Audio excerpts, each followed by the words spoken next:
पांढरकवडा येथे 5 मे रोजी पारधी विकास आराखडा तयार करण्यासाठी यवतमाळ जिल्ह्याच्या सहाय्यक जिल्हाधिकारी अमित रंजन व पुसद प्रकल्प अधिकारी अमोल मिटकर यांच्या अध्यक्षतेखाली आढावा बैठक पार पडली। आदिवासी पारधी विकास परिषदेच्या शिष्टमंडळाच्या उपस्थितीत पारधी समाजाच्या सर्वांगीण विकासासाठी योजनांची आखणी करण्यात आली। या बैठकीत शैक्षणिक, आर्थिक, सामाजिक व सांस्कृतिक प्रगतीसाठी योजनांचा मसुदा तयार करण्यात आला। विशेषतः उत्पन्न वाढीच्या योजना, कौशल्य विकास प्रशिक्षण, शिक्षण व आरोग्य सुविधा तसेच स्थानिक रोजगार संधी यावर भर देण्यात आला। याशिवाय ग्राम, तालुका व जिल्हा स्तरावर समित्या गठीत करण्याचा निर्णय घेण्यात आला। प्रकल्प अधिकारी अमोल मिटकर यांनी लवकरच कृती आराखड्याची अंमलबजावणी होणार असल्याचे स्पष्ट केले। तर सहाय्यक जिल्हाधिकारी अमित रंजन यांनी सरकार पारधी समाजाच्या विकासासाठी कटिबद्ध असल्याचे सांगितले।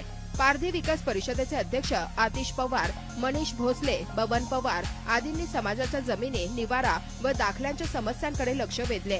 हा आराखडा समाज सक्षमीकरणाचा महत्त्वाचा टप्पा ठरेल